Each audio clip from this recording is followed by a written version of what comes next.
Hello friends, welcome to the CSC gate hub. आज जो topic हम थ्योरी ऑफ कंप्यूटेशन का डिस्कस करेंगे वो है push down automata. Push down automata basically कुछ नहीं है, जो हमारा फाइनाइट ऑटोमेटा होता है ना, उसी में एक स्टैक की एक्स्ट्रा क्वालिटी और ऐड हो जाए तो वो क्या बन जाता है, पुश डाउन ऑटोमेटा बन जाता है। जो हमारा बेसिक फाइनाइट ऑटोमेटा, उसमें क्या होता है, आपके पास एक इनपुट लेंथ होती है, जो एक इनपुट स्ट्रिंग के लिए जो आपकी इनपुट टेप है वो होगी, और आपका एक ऑटोमेटा होगा। वहाँ कोई एक्स्ट्रा मेमोरी नहीं होती है, जितनी मेमोरी उस टेप की है, इनपुट टेप की, सिर्फ उतनी ही मेमोरी आपके पास है, और वो उसे हम क्या बोलते हैं, फाइनाइट मेमोरी। दैट्स वाई उसे फाइनाइट ऑटोमेटा बोला जाता है। अब जब उस टाइप के जब फाइनाइट ऑटोमेटाज होते हैं, उसमें वो किस केस में फेल हो जाता है आपका फाइनाइट ऑटोमेटा, जहाँ पे आपको कंपैरिजन करने होते हैं। क्यों? क्योंकि जब आपको कंपैरिजन करना है तो कहीं ना कहीं आपको एक वैल्यू स्टोर करनी पड़ेगी ताकि आप उसको दूसरे से कंपेयर कर सको। लेकिन अगर आपके पास मेमोरी ही नहीं है तो आप उसे स्टोर कहाँ करोगे? दैट्स वाई कंपैरिजन के केस। और वो कंपैरिजन किस टाइप का, लाइक एक ये बोलूँ, a raise to power n and b raise to power n, ये है हमारा कोई, तो ये दोनों क्या एक दूसरे पे डिपेंड कर रहे हैं। जब इस तरह की डिपेंडेंसी आ जाती है तो इस केस में हमारा जो फाइनाइट ऑटोमेटा है वो क्या हो जाता है, फेल हो जाता है। तो इस तरह की लैंग्वेजेस जो हमारा फाइनाइट ऑटोमेटा नहीं जनरेट कर पा रहा, जो लैंग्वेजेस फाइनाइट ऑटोमेटा जनरेट करता है उसे क्या बोलते हैं हम, रेगुलर। वो लैंग्वेजेस जो वो जनरेट नहीं कर पा रहा उसे हम क्या बोलते हैं, नॉन रेगुलर बोलते हैं। तो वो लैंग्वेजेस जिसमें कंपेरिजन एग्जिस्ट कर रहे हैं ना, उसके इसमें क्या होता है, फाइनाइट ऑटोमेटा फेल हो जाता था। दैट्स वाई उसकी क्वालिटी को इम्प्रूव करने के लिए नेक्स्ट कौन सा ऑटोमेटा बनाया गया, push down automata. Push down automata में क्या है, just same as an finite automata. अगर आपने फाइनाइट ऑटोमेटा की मेरी प्रीवियस वीडियो देखी थी तो उसमें क्या था, हमारा फाइनाइट ऑटोमेटा सिर्फ इतना था, यहाँ एक इनपुट आपके पास टेप है यहाँ पे आपकी, और ये एक ऑटोमेटा है। नाउ पुश डाउन ऑटोमेटा में क्या हुआ, सिर्फ एक अलग से स्टैक और ऐड हो गया, ये एक स्टैक और ऐड हो गया। ये आपकी क्या है, इनपुट टेप है जहाँ आपकी इनपुट स्ट्रिंग प्रोसीड होगी, ये आपका ऑटोमेटा है। देन यहाँ एक स्टैक और ऐड हो गया है ताकि जब आपको कंपैरिजन करना पड़े आप यहाँ से उन्हें क्या करो, पिक करो और उनको स्टैक में ऐड करो, तो जब दूसरा सिंबल अकर हो देन यहाँ से उसको कंपेयर करो। कैसे करते हैं उसके लिए हम फर्दर अभी देखेंगे। वैसे तो क्या स्टैक में कौन से ऑपरेशन, पुश पॉप ऑपरेशन होते हैं, तो उनके बेसिस पे हम इसमें कंपेयर करते हैं। ओके, तो अगर हम फाइनाइट ऑटोमेटा में एक स्टैक ऐड कर दें तो वो क्या बन जाएगा, PDA बन जाएगा। अब जो PDA होता है ना, वो क्या होता है, लैंग्वेज रिकॉग्निजर की तरह ही काम करता है। जैसे हमारा फाइनाइट ऑटोमेटा था, उसके दो टाइप्स थे, लैंग्वेज रिकॉग्निजर एंड आउटपुट जनरेटर। लेकिन जो हमारा फाइनाइट ऑटोमेटा है ये क्या है, ओनली एंड ओनली लैंग्वेज रिकॉग्निजर की तरह ही काम करेगा।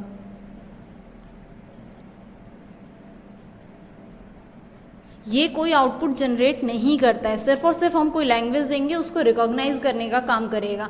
वहाँ पे अगर कंपैरिजन है तो इस केस में वो कंपैरिजन पॉसिबल है। Now the important thing is that comparison तो पॉसिबल है, लेकिन हमारे पास स्टैक क्या है, एक ही स्टैक है। अगर कंटिन्यूसली दो कंपैरिजन आपको मिल रहे हैं देन नो प्रॉब्लम, लेकिन अगर आपके पास मोर देन 2 कंपैरिजन हो गए तो उस केस में PDA भी फेल हो जाता है। अभी हम देखेंगे किस तरह के, एक बार हम बेसिक देख लेते हैं कि क्या है। Language accepted by the PDA is context free language. जिस तरह से हमारा फाइनाइट ऑटोमेटा है वो क्या रेगुलर लैंग्वेज एक्सेप्ट करता है, वैसे ही वो लैंग्वेजेस जो PDA एक्सेप्ट करते हैं उसको हमने क्या नेम दे दिया, कंटेक्स्ट फ्री लैंग्वेज। और जो grammar context free language generate करेगी वो क्या होती है, कंटेक्स्ट फ्री ग्रामर होती है ना। उसके फॉर्मल डेफिनेशन की अगर हम बात करें PDA की, थियोरेटिकल तो क्या है, फाइनाइट ऑटोमेटा प्लस स्टैक, यानी फाइनाइट ऑटोमेटा स्टैक की एक्स्ट्रा उसकी कैपेबिलिटी के साथ या कैपेसिटी के साथ अगर है तो उसे क्या बोल देते हैं, हम PDA बोल देते हैं ना। उसकी फॉर्मल डेफिनेशन में बाकी के टर्म्स तो कॉमन ही है। जैसे फाइनाइट ऑटोमेटा में हमारा कैपिटल Q था, फाइनाइट नंबर ऑफ स्टेट है, तो Q क्या है हमारा यहाँ पे, finite number of states. Okay, next sigma हमारा क्या होता था, इनपुट अल्फाबेट होता था, ये क्या हो गया, इनपुट अल्फाबेट। नेक्स्ट Q0 हमारा क्या होता था, इनिशियल स्टेट। अगर इसी को हम ग्रामर के टर्म में बात करेंगे तो आपका स्टार्टिंग सिंबल हो जाएगा। ओके, F हमारा क्या था, सेट ऑफ फाइनल स्टेट।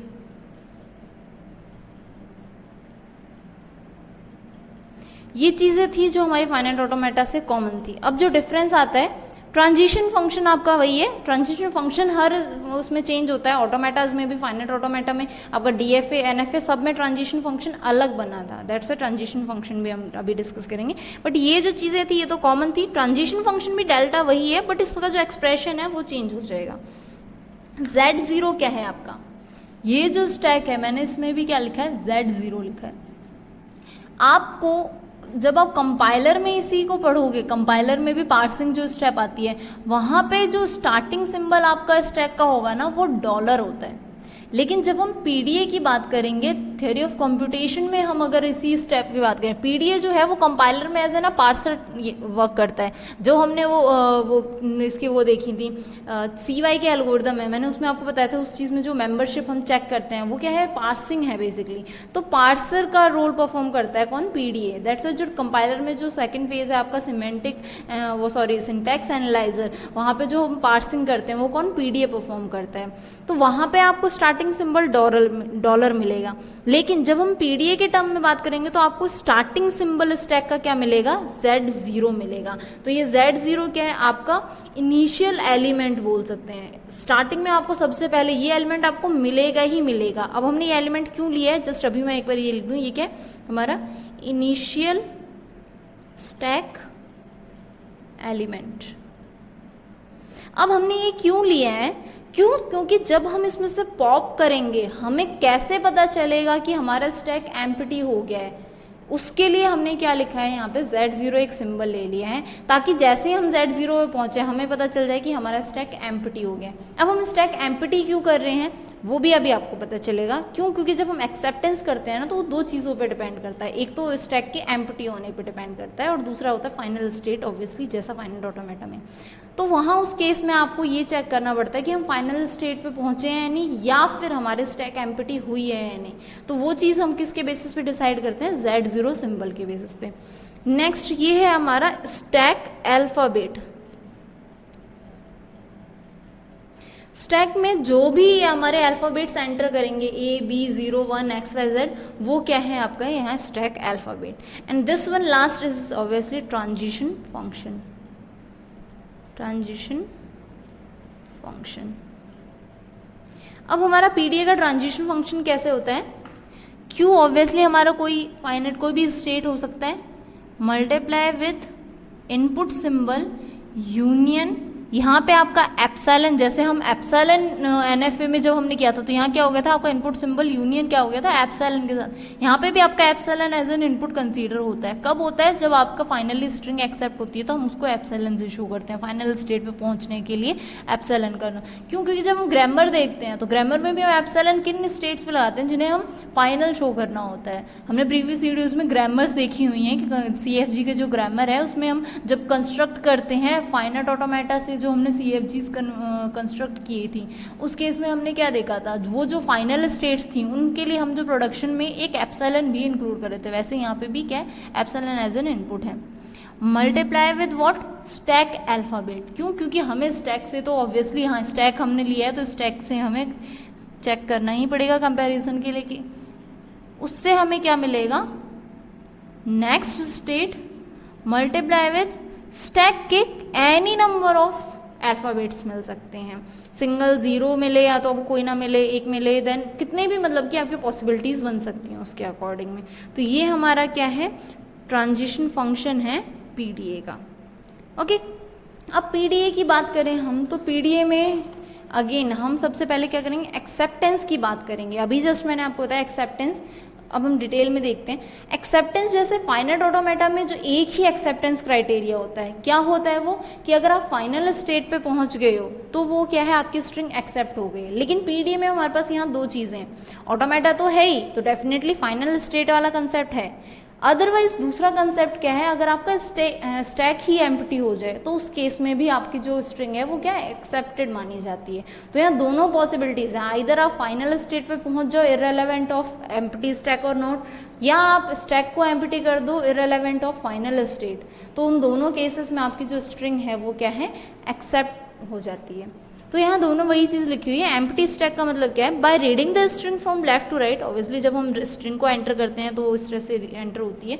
जब हम स्ट्रिंग को लेफ्ट टू राइट रीड करेंगे, at the end of string, अगर आप स्ट्रिंग के एंड में if stack of PDA become empty, आपका जो स्टैक है पीडीए का वो एम्प्टी हो जाए, तो जो आपकी गिवन स्ट्रिंग है वो एक्सेप्ट हो जाएगी, irrelevant of what, final state. अगर आपका स्टैक एम्प्टी हो गया तो उस केस में आपको फाइनल स्टेट देखने की जरूरत नहीं है। नो डाउट अगर फाइनल पे भी पहुंच गए, स्टैक भी एम्प्टी हो गया, कोई प्रॉब्लम नहीं, लेकिन अगर आपको स्टैक एम्प्टी मिल गया ना तो आपको फाइनल स्टेट देखने की नीड नहीं है। सिमिलरली फाइनल स्टेट के केस में क्या है, अगर आप स्ट्रिंग को लेफ्ट टू राइट रीड करोगे, एंड ऑफ द स्ट्रिंग अगर आप फाइनल स्टेट पे पहुंच गए हो तो भी आप स्ट्रिंग को क्या बोल दोगे कि वो स्ट्रिंग एक्सेप्ट हो रही है, irrelevant of what, stack. Stack आपका एम्प्टी हुआ है या नहीं डजंट मैटर, अगर आप फाइनल स्टेट पे पहुंच गए हो तो उस केस में भी वो क्या होगा, आपका एक्सेप्ट हो जाएगी वो स्ट्रिंग। ओके, सो ये दो एक्सेप्टेंस मेथड है, इन दोनों के बेसिस पे आप एक्सेप्टेंस कर सकते हो कि हमारा पीडीए उस स्ट्रिंग को एक्सेप्ट कर रहा है या नहीं कर रहा। नाउ पीडीए के केस में भी सेम, जिस तरह से हमारा फाइनाइट ऑटोमेटा के लिए दो नोटेशंस होते थे, डायग्राम एंड टेबल, यहाँ पे भी सेम दोनों नोटेशंस हैं, डायग्राम एंड टेबल। तो वो चीज़ें तो कॉमन है। ऑब्वियसली हम ऑटोमेटा की बात कर रहे हैं तो ऑटोमेटा की बेसिक प्रॉपर्टीज जो थी वो सब तो होंगी, उसके अलावा कुछ एक्स्ट्रा इसमें ऐड हुआ है स्टैक, दैट्स व्हाई स्टैक के रीज़न से कुछ चीज़ों में लाइक एक्सेप्टेंस में चेंज आया है, जो हम ऑपरेशंस परफॉर्म करेंगे उनमें चेंज आया है। ऑब्वियसली यहाँ हम बात कर रहे हैं स्टैक की, तो स्टैक में दो ऑपरेशंस तो कॉमन थे हमारे, कौन से, पुश एंड पॉप, ये तो कॉमन है। हम पुश करेंगे यानी कि स्टैक में एलिमेंट्स डालेंगे, कंपैरिजन जब हमें करना होगा तो हम क्या करेंगे, एलिमेंट्स को पॉप करेंगे। ये दो तो हमारे कॉमन थे। अब थर्ड इसमें क्या है, एक बाईपास भी आया है। बाईपास हम कब यूज़ करेंगे, जब हम अभी पीडीए कंस्ट्रक्ट करेंगे ना, वहाँ बाईपास आपको इजीली समझ आ जाएगा। अभी हम इन तीनों ऑपरेशंस को एक बार ब्रीफली देख लेते हैं कि ये तीनों ऑपरेशंस क्या हैं। फर्स्ट है आपका push operation. Push operation means what, moving input symbols from input tape या input buffer, आपको जो भी लिखना हो, to stack। पुश का मतलब क्या होता है, स्टैक में एलिमेंट्स को एंटर कराना। पॉप का मतलब क्या होता है, रिमूविंग एलिमेंट्स, वही है, एलिमेंट्स को स्टैक से बाहर निकालना, पॉप करना है, रिमूव करना है स्टैक से, removing elements from stack. Next is what, bypass के केस में क्या होता है, बाईपास को मैं थ्योरेटिकली बताऊं, अभी मैं एक छोटा सा एग्जांपल लेके भी बता दूंगी। बाईपास क्या होता है, don't push and don't pop. It means what, कई आपके पास अगर कोई सिंबल आया तो उस सिंबल को ना तो आपको पुश करना है और ना ही उस सिंबल के अक्रेंस पे स्टैक में से कुछ पॉप करना है, डायरेक्टली उसको आपको क्या कर देना है, बाईपास कर देना है। अब ये कंसेप्ट कब आता है, जब आपके पास, हमने अभी जस्ट में बताया a raise to power n, b raise to power n, कुछ इस तरह की लैंग्वेज है। फाइनाइट ऑटोमेटा में ये फेल हो जाएगा, क्यों, क्योंकि यहाँ कंपेरिजन चाहिए, लेकिन पीडीए के केस में ये एक्सेप्ट हो जाएगा।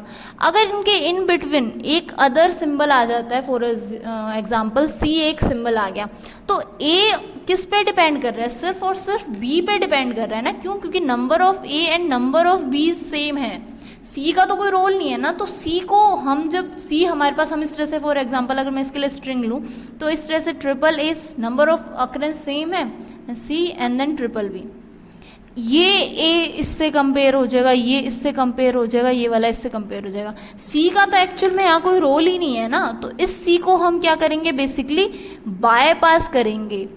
हम इसके लिए क्यों पुश और पॉप ऑपरेशन परफॉर्म करें, ऑब्वियसली हम जितने ऑपरेशंस करते हैं उसकी कॉम्प्लेक्सिटी बढ़ती है, तो वो सिंबल जो किस पे डिपेंड ही नहीं कर रहा है, उस केस में हमें पुश और पॉप की नीड ही नहीं है, तो उन सिंबल्स को हम क्या कर देते हैं, बायपास कर देते हैं। क्यों, क्योंकि सी किसी पे भी डिपेंड नहीं कर रहा है।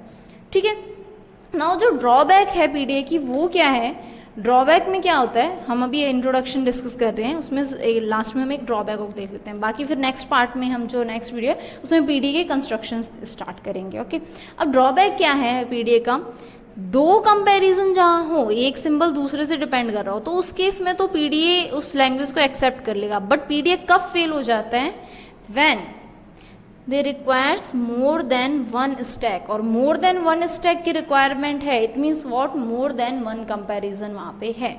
दो कंपैरिजन का मतलब ये नहीं था कि एक देन दूसरा, दो मतलब दो वेरिएबल्स के बीच का कंपैरिजन। कंपैरिजन एग्जैक्टली व्हाट, एक ही कंपैरिजन है इसका इसके साथ, लेकिन किन के, दो वेरिएबल्स के लिए। तो वो एग्जांपल जहाँ पे सिर्फ एक कंपैरिजन आपका हो, वहाँ तो आप क्या बोल दोगे, दो वेरिएबल्स के बीच में आपके पास कोई कंपैरिजन है तो आप क्या कह दोगे कि भाई पीडीए हमारा उस लैंग्वेज को एक्सेप्ट कर देगा। But for example a raise to power n, b raise to power n, c raise to power n, आपको ये मिले तो उस केस में क्या होगा, यहाँ पे आपके ये सभी एक दूसरे पे डिपेंड कर रहे हैं। ए बी पे भी डिपेंड कर रहा है, बी सी पे भी डिपेंड कर रहा है, ए सी पे भी डिपेंड कर रहा है, लाइक दैट। क्यों? क्योंकि तीनों की अक्रेंस कॉमन है। अब मुझे ये पता है कि भाई मैं ए और बी को तो कंपेयर करूंगी। मैं एक बार बता दूं, हम ए और बी के लिए कंपैरिजन किस तरह से करते हैं। ए और बी का जब हम कंपैरिजन करते हैं तो क्या करते हैं, ए की अक्रेंस, लाइक वही लेते हैं, ट्रिपल ए ट्रिपल बी का एग्जाम्पल ले लूँ मैं। तो जैसे जैसे ए आएगा मैं क्या करूँगी, ए को रीड करूँगी, यहाँ पे Z0 सिंबल है, और वन बाय वन क्या करती जाऊंगी, पुश करती जाऊंगी। किसी एक सिंबल को हमें पुश करना है। लेफ्ट टू राइट रीड कर रहे हैं तो ऑब्वियसली हम लेफ्ट में जो भी अकर हो रहे हैं उनको हमने पुश कर दिया। जैसे डिफरेंट सिंबल अकर होगा हम क्या करेंगे, उसको स्टेप बाय स्टेप पॉप करते जाएंगे। तो पहला बी जैसे ही अकर हुआ, मैं यहाँ से क्या करूँगी, इस ए को पॉप कर दूंगी और इस बी को यहाँ से रीड कर लूँगी। देन इस बी के अकॉर्डिंग ये ए हमारा पॉप हो चुका है ऑलरेडी, तो अब हमारे स्टैक में क्या बचा, Z0 A एंड A। तो इस B से ये वाला A क्या हो जाएगा, आपका पॉप हो जाएगा। तो और ये B भी क्या हो जाएगा, रीड हो जाएगा। सिमिलरली इस B से ये वाला A पॉप हो जाएगा। एंड एट लास्ट आपका क्या हो गया, यहाँ से हमारा जो स्टैक है उसमें क्या बचा, ओनली Z0।